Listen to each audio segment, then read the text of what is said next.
housekeeping things I need to take care of first anyway. So why don't we start doing that? Can everybody hear me? I'm coming across okay? Yes. Okay. Yep. Well then, welcome to Columbia County, our April meeting. And I got exciting news.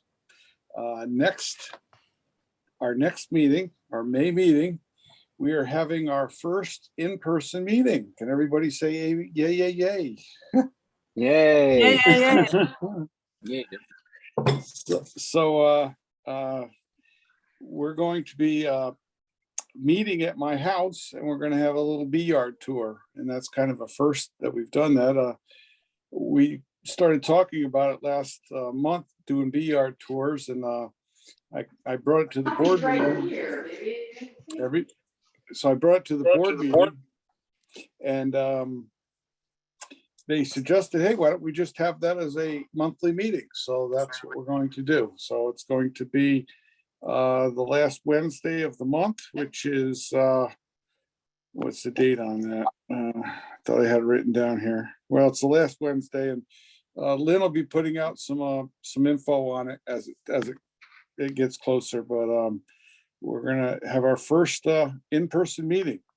And what we're going to do, we're going to meet it, instead of meeting at 7 o'clock normal time, we're going to meet at 6 o'clock. That way we'll have a good 2 hours to do a couple inspections. A few things that I want to go over next time when we do get together. I've had a lot of people ask me about checking for mites.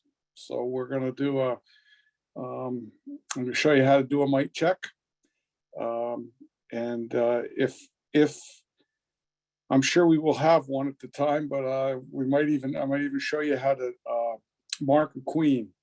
So and some other things. We're just going to go through a couple hives, and if you guys have questions, and I'll show you how I do my inspections.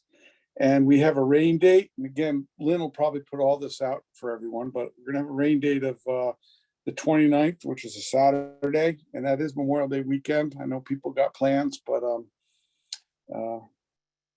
that will be the rain date, 10 a.m. in the event that we can't do it on that Wednesday. So just want to ask everybody, and again, Lynn will put it in the announcements, but bring your outfit with you. I have a couple extra outfits here, but because people always forget them. But bring your outfit with you, and we're gonna do an inspection. I hope everybody's excited about that, as I am. We have 45 members at this point. That's kind of exciting. And my last thing I wanted to just throw out there, we last time we were together, we had mentioned having we wanted to start a Bee Buddy program as and also a mentor mentee. And I had the feedback I got 7 people that responded back to me, and all 7 were kind of more inclined to go with the Bee Buddy than the mentor mentee. They wanted to actually have somebody to work the bees with them. So I will be getting in touch with you. I've got your names, and I tried to match you up with people in your area.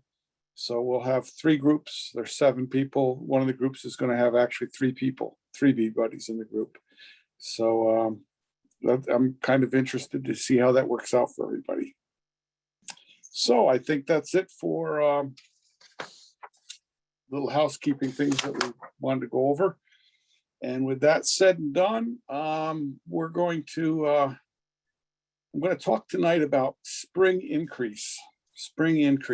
And one of the things that I really love about beekeeping is that there are so many different seasons, and it's so easy to see when you're keeping bees.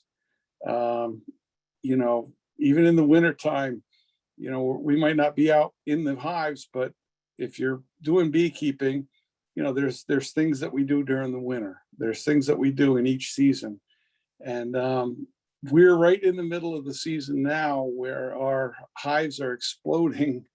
The queens are the queen is laying, and they're just trying to reproduce. And now is a good time for you to make some new hives up. And I've shared this before that my first couple years keeping bees were not very good. I bought a couple packages from down in Georgia. I was brand new. I didn't even know that, Hudson Valley Bee Supply was down the road. I would have gotten them from them or other local people. So I ended up having them shipped in, and they were like, back then it was over $300 for 2 packages of bees. It was just a lot of money.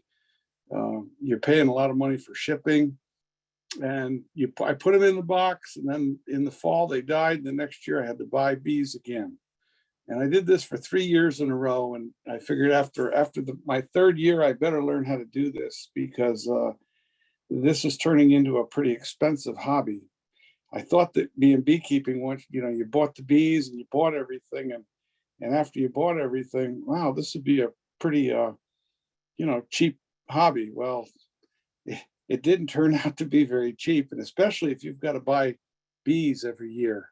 So I encourage people, learn how to some of the stuff I'm going to talk about tonight, learn how to do those things, because it's a real game changer when you don't have to go purchase bees someplace.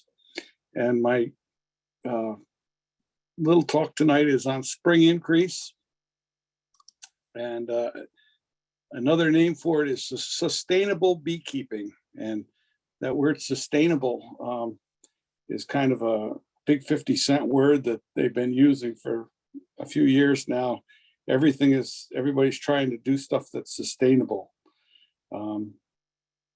But in modern vernacular, for you and me and everyone else, what that really means is it's all about free bees. And there's nothing better than getting free bees. And I thought, as I was putting it together, for those that aren't into the freebies, it's kind of too simplistic. So let's look at that big word sustainable. And I went to Google, and I found out that it means able to be maintained at a certain rate or level. And I like the second part here: conserving an ecological balance by avoiding depletion of natural resources. And if our bees are depleted every year, and every year we got to go get more and more and more, that's not a good place to be.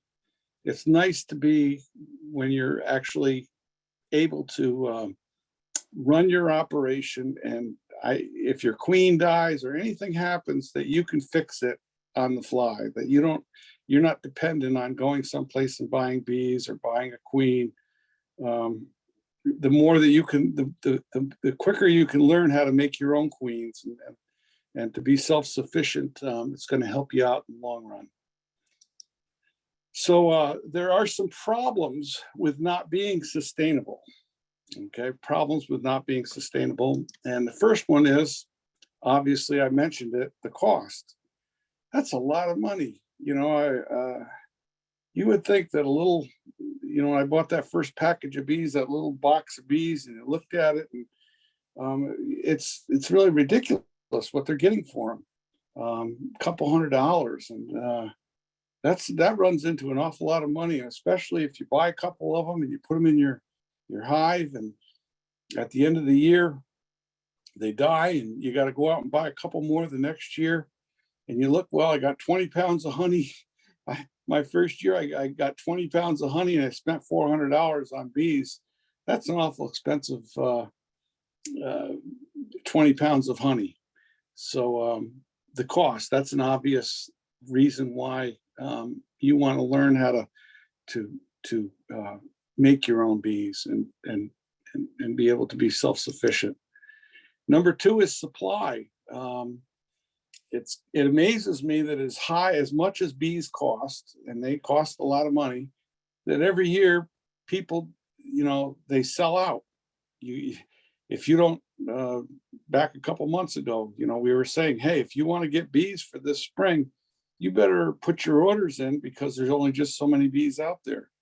So there's the demand is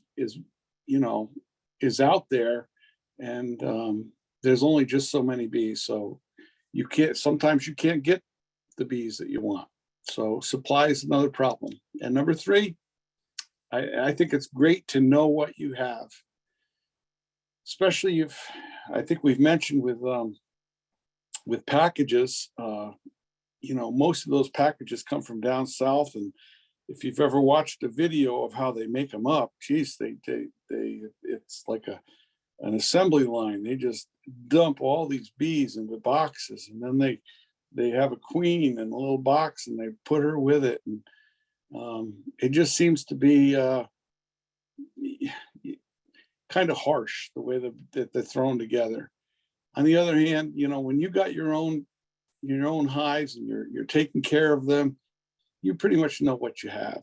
The more you get doing bees, you become real familiar with your hives.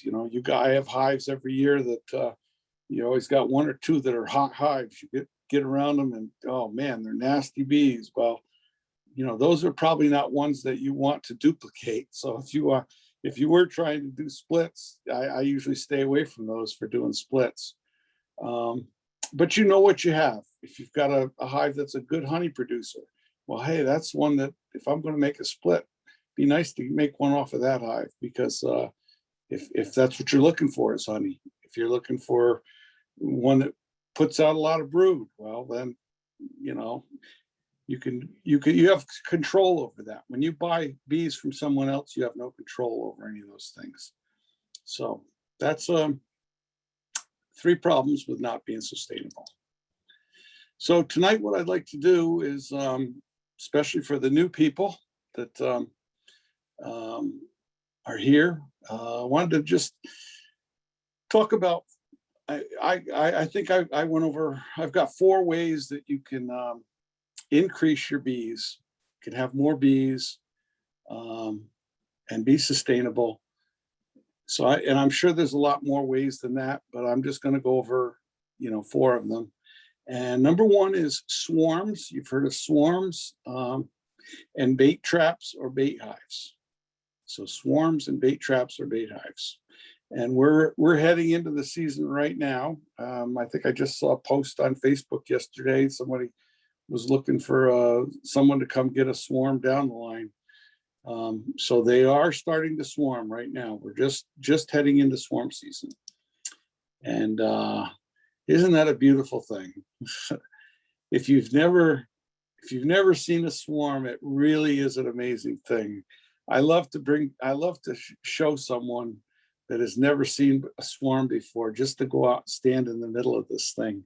It's just amazing to see all these bees. And that is what a swarm looks like right there. They're in the air, they all take off, and it's an amazing thing to watch. And then what they do, they all seem to, the queen comes and finally lights down somewhere, and the rest of the bees just kind of huddle around her, and that's what you'll find, a swarm just like that. And if you find that, that's a good thing. That right there is some free bees. And there's another swarm. And now I remember when I was growing up, my dad got into beekeeping when I think I was in high school. And in the spring, he used to go out and he'd get calls from people to go get swarms. And I don't really get a lot of swarms these days because it's something that everybody can do and everybody jumps on it and usually gets them before I get there. But the way that my father used to always get a swarm like this, I don't know whether he knew of any other ways to do it, but what he would always do, you take like a swarm like this, he would bring some pruning shears with him, and he would just snip the branch right down here where my little cursor is, and maybe snip the branch on the other side. And he would bring the whole branch and put it into a pail or a big cardboard box, and bring it home and put it in a box. Really, there's not too much to it. So that's how he used to do it. And I think he thought that was the only way to do it. I don't think he ever thought of any other ways, but the last few years, I found a couple things that help because they're not always nice and neat like this. They're not always just hanging on a branch like that. Sometimes they're on the trunk of a tree, or they're places where you can't get to them well. And I made up a net.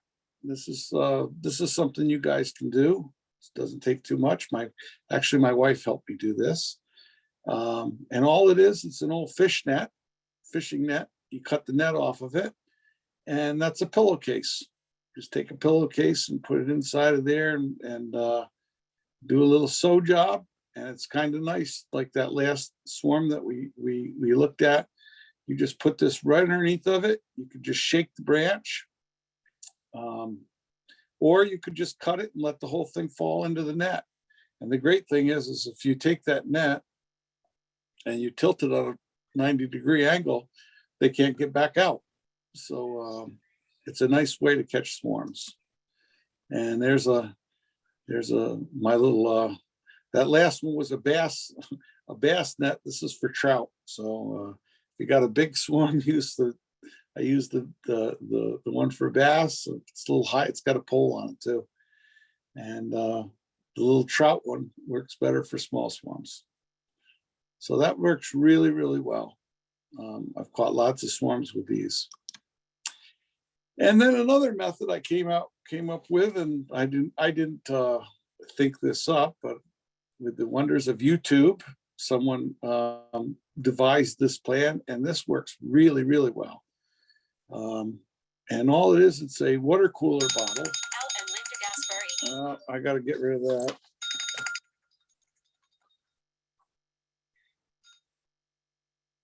Sorry about that.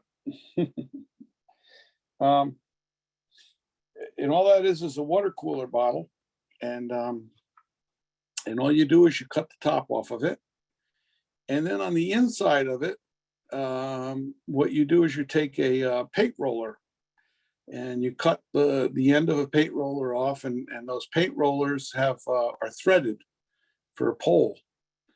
This pole that I've got here is a long pole. It's this thing really, really gets up there. I've gotten swarms out of trees that are 30 feet up in the air with this pole, because the pole's about 50. It's a telescopic pole, and I think it's 15 feet long. So you can really, really get up there with that thing. And so anyway, you take that paint roller, you cut part of it off, and you use the threaded part inside the neck of the bottle. And then go to the hardware store and you get a big pack of epoxy. And I took the epoxy, and the epoxy, I put it down, fill in around that with epoxy, and that hardens up really, really nice. So last year, actually, I broke mine. It did break finally. I got quite a few years of use out of it. So I'm in the process of making another one right now. And the great thing is this is a great big pole that I've got, a telescopic pole. Like I said, I think it's 15 foot. You can get up 25, 30 feet up in the air with it. And I've got another pole that's maybe I can get up, it's a smaller telescopic pole. Then I've got just a regular painter's pole that doesn't telescope at all. So, you can get any size pole you want. And how this works is you take this bottle and you put it, say if you had a swarm up here where my radio was, you put that right underneath of it and you give it a good wrap. When you give it a good wrap, all the bees fall into this pole. And then quickly you bring that down and you have a box, and I open up the box, dump the bees in the box and put the lid on the box, or a pail or whatever you want to use. But it works really well. I've caught quite a few swarms using this. So I would really encourage you to, it doesn't cost hardly anything to make one of these up. And that's it for catching swarms. Like I said, I mentioned 3 ways. You can cut the branch, you can use that net, or you can use that bottle. This here, you're kind of saying, what is this? This is a bait hive. I guess I've been doing bees long enough now that whenever anybody has old bee equipment sitting around, hey, my dad used to keep bees. You want this stuff? And this came to me a couple of years ago. And that what this is a bait hive. It's just got a hinge on it. The lid comes open and it's got a hole here. They put a couple nails in there so birds and bats didn't get into it. And then he's even got a little thing here that slides around. Once your bees are in there, you can just shut this and bring the thing home with you and transfer them into a box. But truthfully, I've had a couple different bait hives. They've got ones that you can buy. They're kind of like a big planter. They kind of like made out of like they use for plants. And it looks supposed to look like a tree trunk. And I bought one of them and I tried it. But you know what? I think the best thing that you can actually do for a bait hive is just to use a regular old hive. If you've got a hive and you got some old comb, with some old comb in there, and then you want to put a little scent in there. Lemongrass oil works really well. They have some swarm lures that you can buy, and you don't need much, a couple drops in there. And if you set this out, you'll see that scout bees will come out on a nice day. And if they're getting ready to swarm, they'll be checking this thing out. The bad news is, if you wanted to use swarm traps, which I thought it was a great idea the first couple of years, you really should start thinking about getting them out early in the year, because bees are like, we're just coming into swarm season now, and lots of the bees already have their mind made up where they're going to go. So it doesn't hurt to have these out a month or two before swarm season starts. So that gives the scout bees, and they pretty much have an idea where this is. And I had some books on where to place them. I'm sure you could research it, where to put them. But that's a swarm trap right there. And here's another idea that I got out of I think this was on YouTube too. I had the great idea that somebody had this like chicken comes in these. They're just like a box there. It has a wax around it, so they actually even hold up outside, but it wasn't tall enough. But I took a picture of it years and years ago thinking I was going to do this. I never really did it, but pretty much anything will work. I've seen people use the file boxes that they keep files in. So it doesn't have to be anything fancy, as long as you can get some frames in. And again, if you can find some frames that have old comb on it, they love old comb. And if you could put some bait in there, like I said, lemongrass oil works good. Some Swarm Commander, they have some lures you can buy. A couple little squirts is all you need. So that's a bait hive. The second way that you can go about having increase is by doing splits. And this is probably anybody that's been doing bees for a while.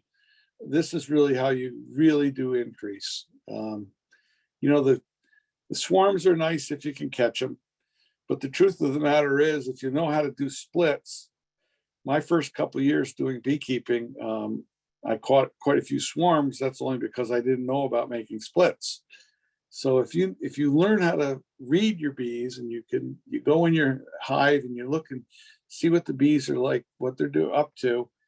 I inspected a couple of yards today, and there's probably 3 or 4 hives that I looked at, and you can just tell from looking at them that they're not long for this box. They're ready to move. They're ready to split. So rather than try to climb a tree and catch a swarm, rather than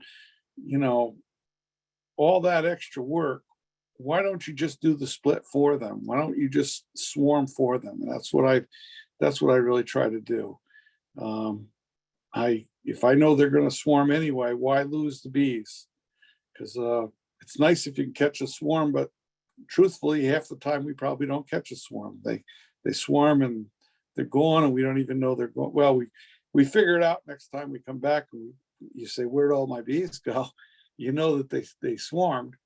But this way, you don't lose your bees. And this time of the year, I really try to get to my yards once a week or at least every 10 days, just so they don't swarm and I don't lose my bees. And I just like to split them before they swarm. And a few ways to do splits. One is with swarm cells. Another way is the walk-away split, or as Ray Towsey explains it, the redneck split. I don't know whether he originated that term or not, but it's accredited to him. And number 3 is you can actually make a split and leave the queen behind, and then just go buy some queens. Again, I'm a little bit too cheap to even do this. I let them make their own queens. But if you buy queens, then you're saving a few weeks' time, so you can buy queens. So the first way I said was you could do a split with some swarm cells. I had a few hives today that I came and I looked, and this is what is in the bottoms of the frames. These are swarm cells. And when you find these, what I usually do is I look inside these little cups here and see if they've started putting eggs in the bottom and royal jelly. If you see stuff in the bottom, you know, well, they're working on a queen. I found a few this morning when I was looking, that they were starting to make queens in these. So, hey, they're going to make a queen anyway. So why don't you take these and start a new hive with it? And generally what I do, everybody has different ways of doing it. But like in a hive like this, when I find queen cells, I'll leave a couple really good ones, cut out the rest or get rid of them. And then what I'll do is if I can find the queen. What I really try to do is I try to find the queen, and if I find the queen in this hive, I'll move the queen to a new hive, and I'll give her some bees, some larvae, some cap brood, and I'll let her start, because that naturally that's what she would have done. If you let this hive go for another week, what would have happened? They would cap off these queen cells, and that queen would take off with half the bees. So that's how they want to do it. So what I do is I just do it for them. I take the queen out with some bees, and I put her in a new hive. Again, that's a whole bunch easier than fishing them out of a tree somewhere. I put her in a new hive, and then I don't leave an overabundance of queen cells, but try to pick out the nicest ones, and let them go ahead and make a queen.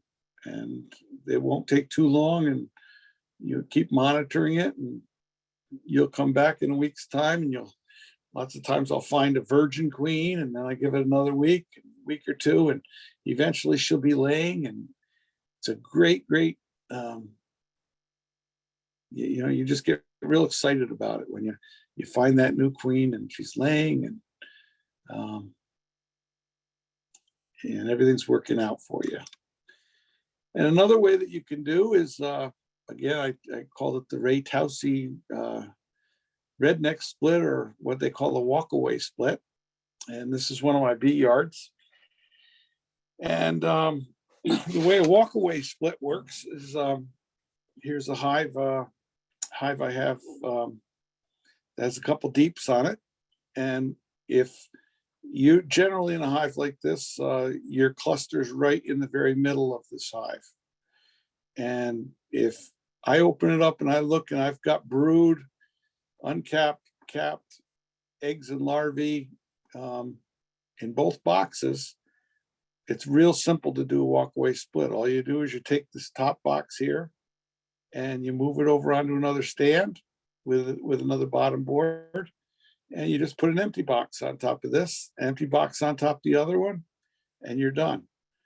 And in a split like this, you don't even have to know where the queen is, because the queen is going to be either in this box or this box.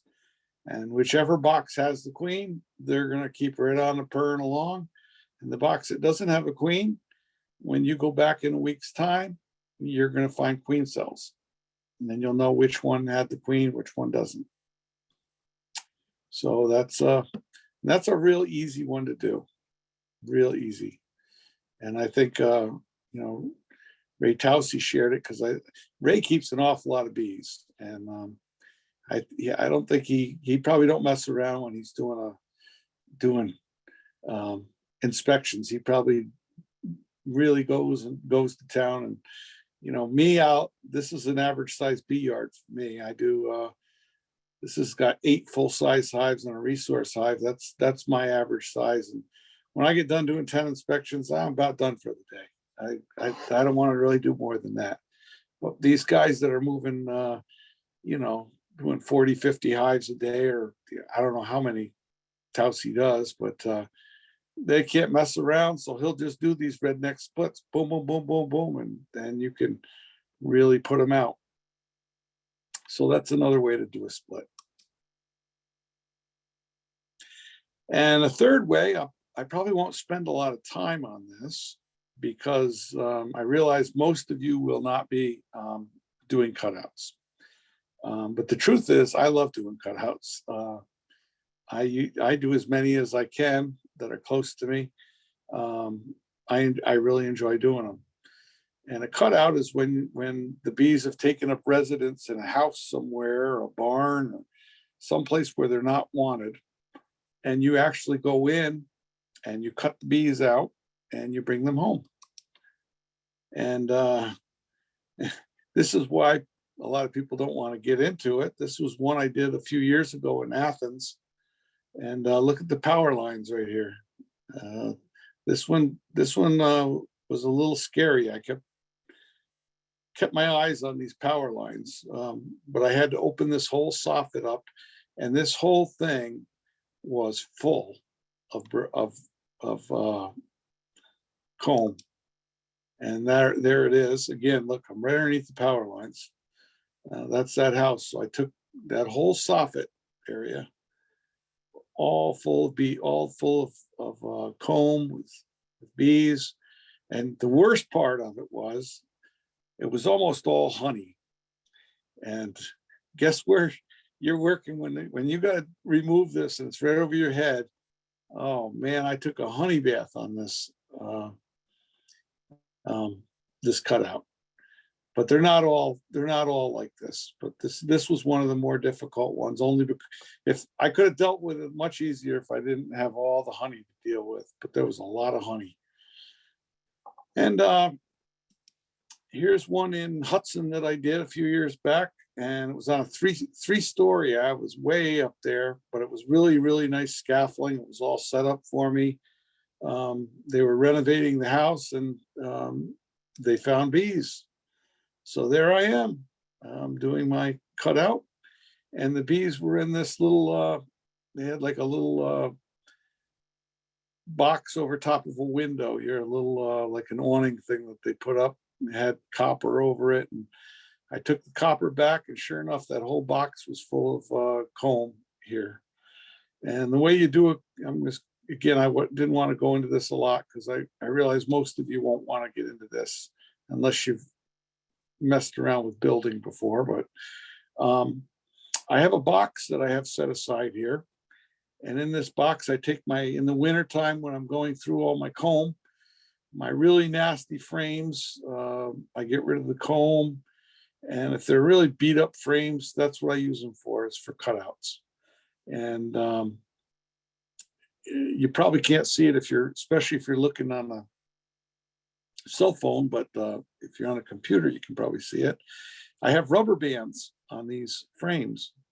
And what I'll do is I'll take the comb out. If it's honey, I have a box that I bring with me, and I throw all the honey with the comb in a box. And if it's not too dirty, I try to extract it. Well, I don't extract it, you know, you can't extract it in an extractor, but I crush it. And I generally make mead out of it because I don't want to sell it. It's not like, it's not the cleanest, but if you make mead out of it, especially if you drink enough of the mead, you won't care if it's dirty. That's a joke. Anyway, I'll take the honey and put that in a box, and then the brood, the capped brood, uncapped brood, eggs, larvae, any of that, I cut the size and I put it in these frames, and the rubber band holds them in place. And one of the things you want to make sure you do when you're putting that in, make sure you orientate it the right way, so that it's facing up, not upside down. So you want it to face the right way. And I just fit that in there. And one of the great things about doing this with cutouts is when you have a box full of brood like this, and you bring that home and you put it in your hives, sometimes with catching a swarm, you can try to give them a good home. But sometimes they just, for whatever reason, they don't want that home. One of my favorite mentors, Roberta Glass from the Catskill Mountain Bee Club, had an expression that I thought was a great quote. She quoted and said one day that a bee is going to do what a bee is going to do.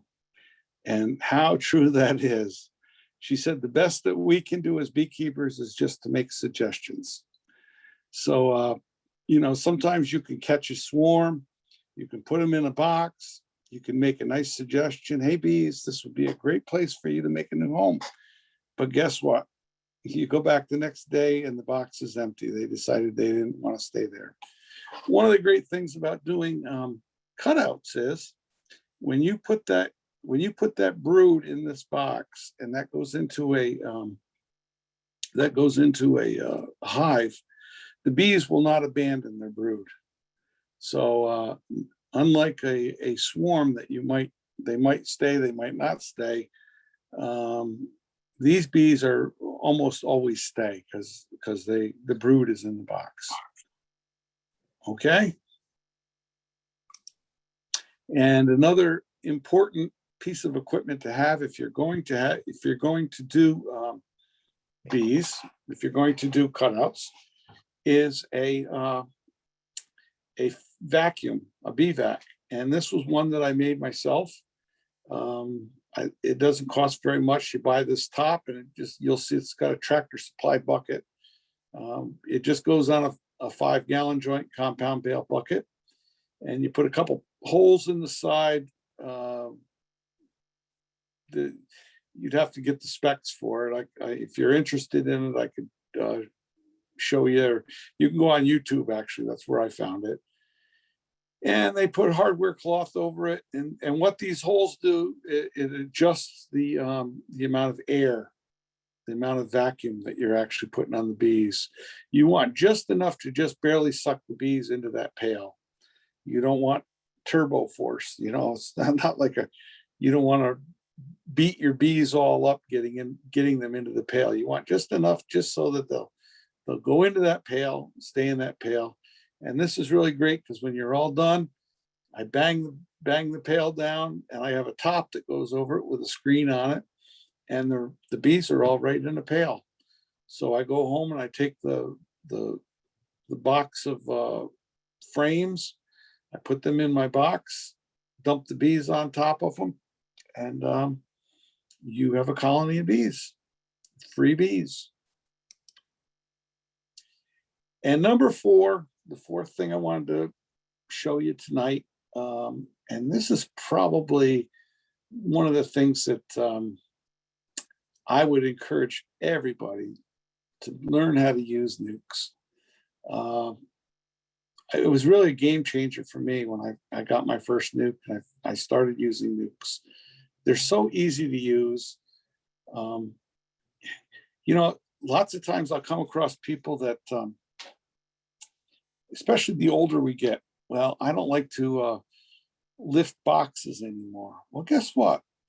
I think when I get to the age when I can't lift 10 frame hives anymore, I think a serious route to go would be to just deal with nukes. I wouldn't mind doing that.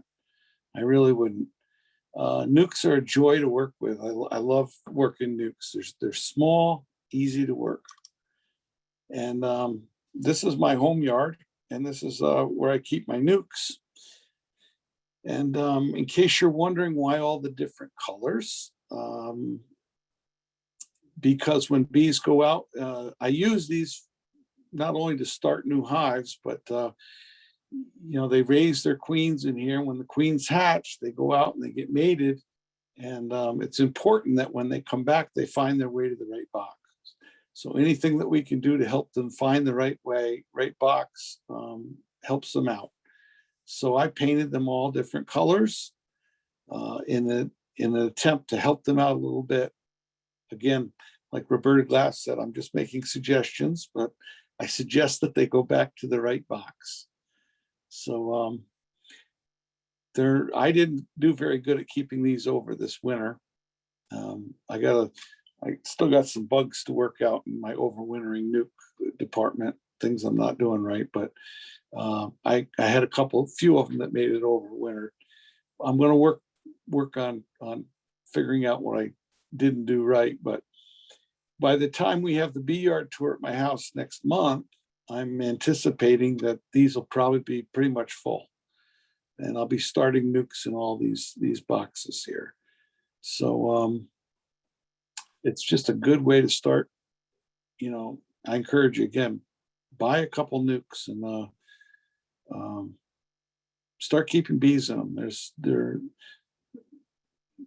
If you lose a queen, if you need brood, it's a resource. You can always go here to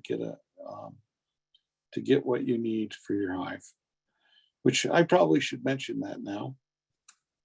A lot of people, if there's any new beekeepers out there, I hear lots of people when they're getting started, like, well, I want to start with one hive. And I always tell people, don't start with one hive, because one hive, there's really nothing that you can do to fix that hive if something happens, if there's a problem. But the great thing is the more hives you have, when you got two hives, you always have what you need to fix your first hive. Whenever I go into a hive and I don't see any brood, no sign of a queen, something happened, the first thing I do is I'll find a frame or two of eggs and larvae from another hive, and I'll put it in that hive. And maybe the queen just isn't laying for some reason. I don't know. I couldn't find her, but no harm done if that's the case. But if they don't have a queen, if something happened to the queen, you're giving them what they need to make a new queen. But if you don't have any place to go to do that, I've run across so many people that they lose their queen. Well, I got to go to Hudson Valley Bee Supply and buy a queen. Well, that's nice, but it's probably $30, $40 for a queen. It takes you a couple hours to drive down there, drive back. Isn't it nice if you've got a queen right in your backyard that, I can go get a queen, or I can give them brood and they can make a queen. So learn how to use nukes. And this is one of my bee yards. Again, this is about the size of the yard that I like to have. I run about, these are double stands that I set up. I've got 8 full-size hives in here. And in every one of my out yards, all the yards away from my house, I always put one of these. And I paint it purple just so I know what it is. And that's a resource hive. And again, I have a nuke and what a resource hive is, I'm going to show you in a minute, but it's two nukes put together, and they're in a standard box. I'll show you what they look like. And that's a bottom board for it. And the great thing is it's the same sizes of 10 frame bottom board, same exact size. The only difference is right here in the middle, they have a divider.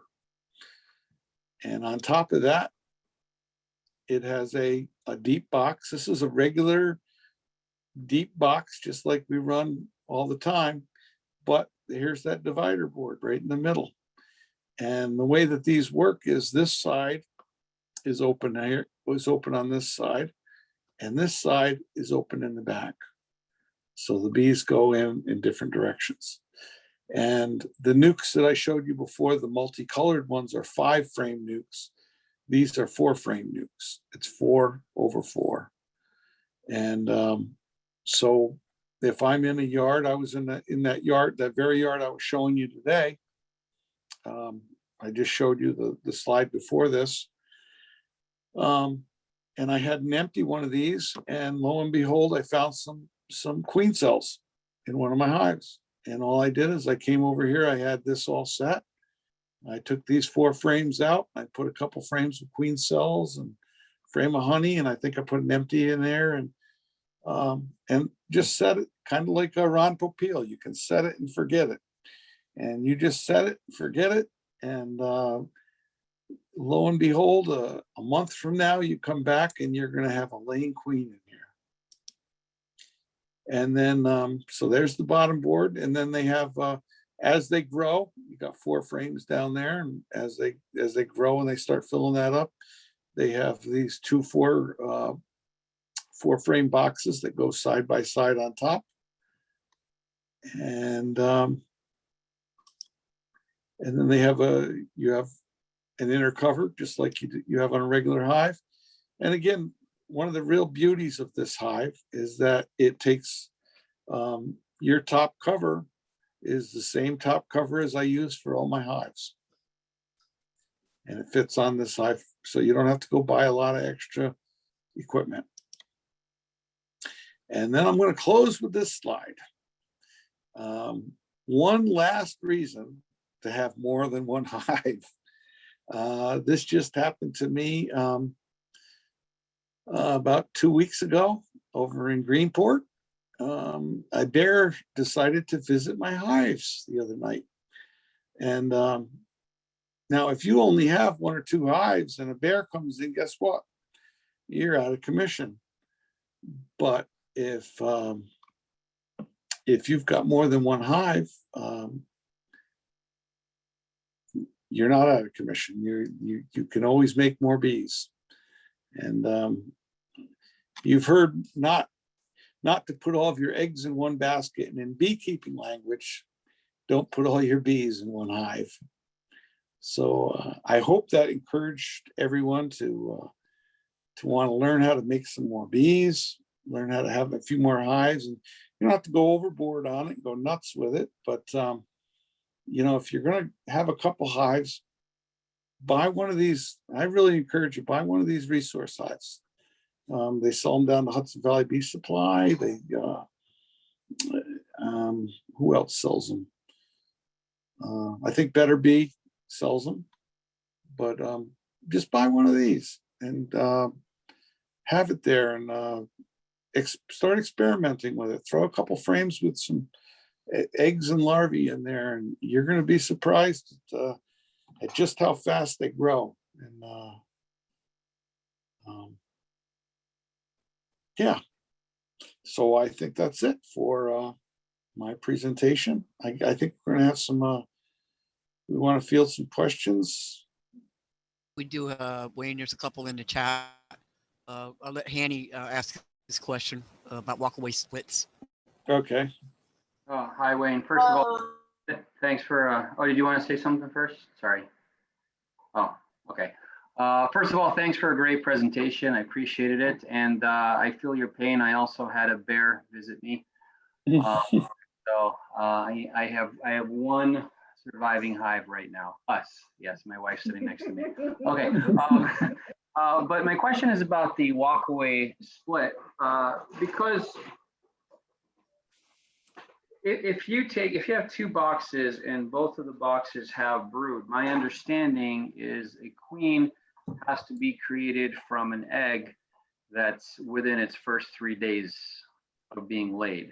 So I think there's more to it. Correct me if I'm wrong, but I think there's more to it than just taking one box or another. I mean, you're assuming the queen is laying fresh eggs in both the top and bottom box. What do you think about that? Well, I agree. I like to look into them a little bit, and I did one today. I don't know whether you'd really call it a true walkaway split in the Ray Towsey method. I like to look. What I like to see, like you said, I like to see eggs. If I can see eggs or very, very young larvae.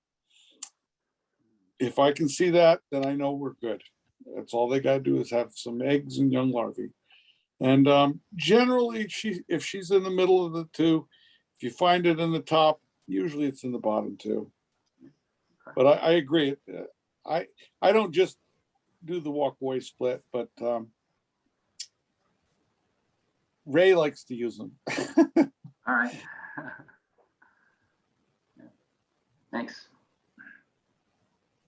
Okay, and Tony made an awesome comment. Roberta is a jewel to beekeeping and beekeepers. That was great, Tony. Thank you. She is. I've gotten some. I remember the first time I listened to her. Like she got up and it's like, wow, this woman knows more about beekeeping than she's probably forgot more than I'll ever know. But somebody told me once that she has. At the time, she had been to every Apimondia conferences that they had, and these are throughout the world. Wow. And that she was really, just totally involved in it. Yeah. But I don't know how many times I think of that quote, a bee's going to do what a bee's going to do. The best we can do is just make suggestions.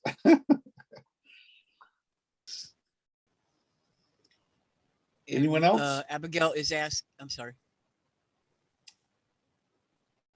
Go ahead. Okay. Abigail's asking, she wants to know for certain how she can tell the queen cell from a drone cell.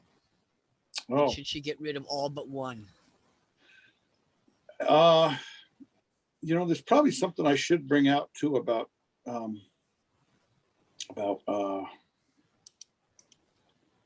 should go back to that. I had a picture here of it, didn't I? There they are.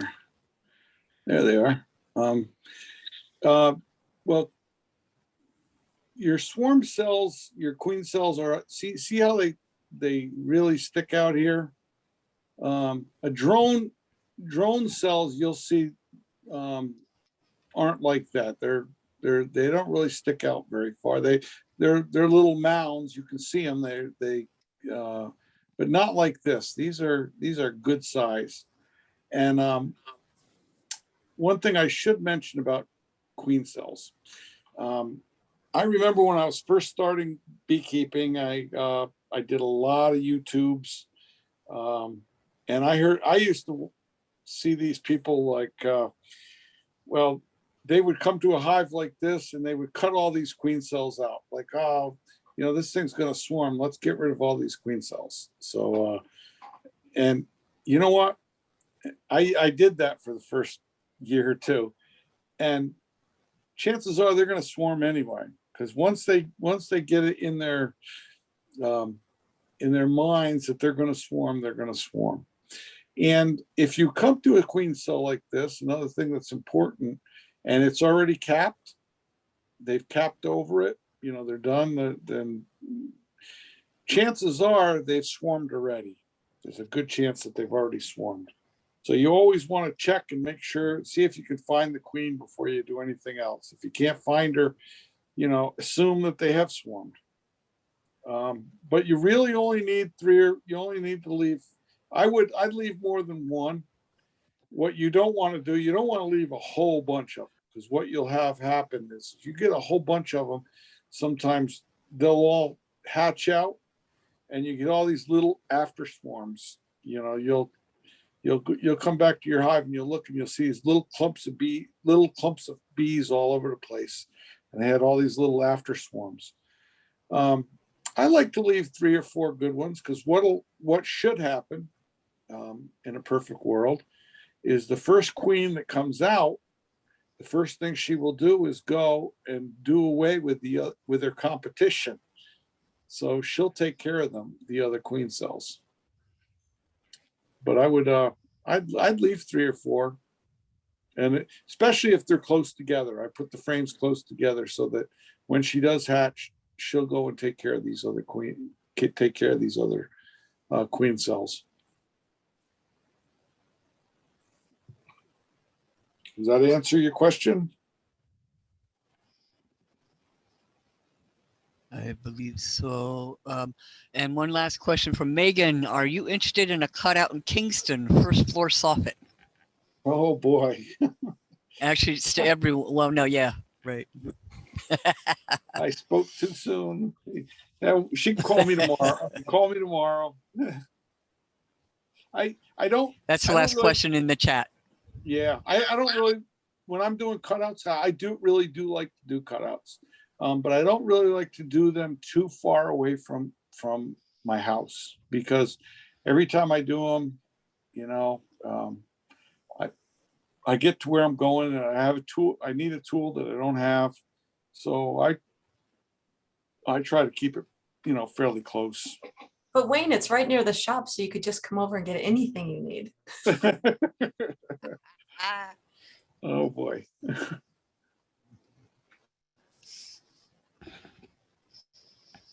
So we We'll open it up we'll to the talk floor. tomorrow. If anyone else has a question? Yeah. No other questions? Hey, Wayne, this is Yes. Francis. Hey, Fran. I did a walkaway split last spring in June from a nuke I bought in May. The bees had done so well in terms of repopulating themselves. Yep. And I just moved 3 frames out of the box. And I have to admit that either my eyesight isn't good or I can never tell the difference between the eggs and the larva or whatever. So I just took a shot in the dark and pulled out 3 frames that some I think- larvae that I could see in it, but I couldn't tell whether there were eggs in any of them. Yep. Moved them into another box, put a frame or 2 of honey in there and a couple frames of wax comb. Yep. And 30 days later, I did have a laying queen in there. Yep. Um, And it's kind of exciting, you know. When I did my first one, I remember it's kind of an exciting thing when you get to make your own first, you know, when you do that, you do your split and you actually got a queen that's laying. It's fun. It's fun. I think the important thing to note is what you said about having 2 hives. I had Yeah. only bought a nuke for 1 hive. When I made the split, obviously viable hives. Only one of those hives made it through the winter, and it happened to Right. be the hive that was the split. And Yeah. I hope to, within the next few days, make a split out of that hive because it is going gangbusters in terms of number of bees. You don't really have to go overboard. I'm not saying, you know, you should have a dozen hives or anything, but it'd be nice to have a few hives and then maybe even a few nukes. One of them resource hives, I set them up in all my yards, and in the spring, you know, actually I had better luck bringing those nukes through the winter than my 5-frame nukes. My 5 frames, I didn't get into that, but I've been pushing them together in the wintertime, 2 of them together, kind of like the double 4-frame. I got 2 5s that I put together, but I got to figure out my problems, why I didn't get my nukes through the winter very well, but trial and error, I guess. One more question. Do you treat your bees? What do you treat them with? When do you start treating? Oh, we just did that last month, right? We talked I'm about sorry. that. Well, next month when we get together at my house, I'm gonna show you how to do how to do it. The biggest thing is checking them, doing their mite checks. And yeah, my problem is this time of the year, I get so busy just doing the splits and everything else. I probably won't start checking for another couple weeks, but then I'm really then I usually do, every time I go to a bee yard, I check at least a couple hives. And I keep track of what the mite count is. As far as they use formic acid pads, mite away quick strips. Because you have to use, especially if your honey supers are going on now, you got to use something that you can. That's what I've always used, mite away quick strips. I use oxalic later on in the year.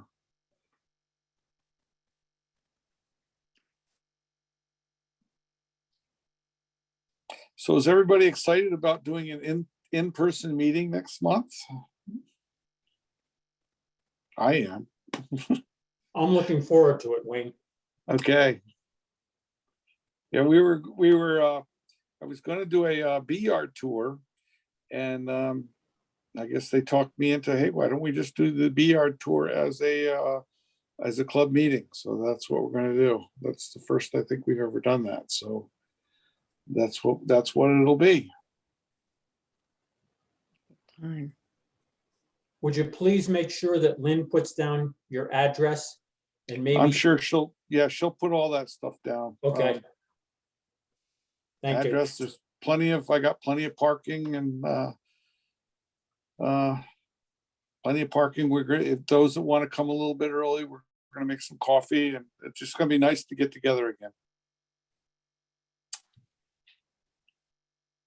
Okay, Sounds Ready. good. sounds like a wrap. Thanks, Wayne. It was a great presentation. Thank you. It was great. Thank you. And I have an extractor to return to you. Oh, okay. Oh, you're happy. Okay. Good. Okay. Oh, you didn't use the I just did it. I just kind of did my improvised thing, but the extractor was amazing. yes. Good. Okay. Just Excellent. just Well, we cleared up. do have an uncapping tank too. So Well, I'm going to bring it back and I want to look at the uncapping tent. okay. Because I didn't do it like that and it's a little bit messier, I'm sure, what I did. So, Okay. It makes it a little easier. okay. Okay. Thanks a lot.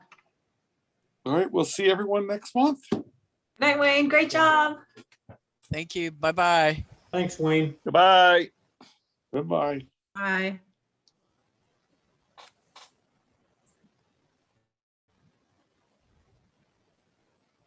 Hi, Tony. Bye, Francis.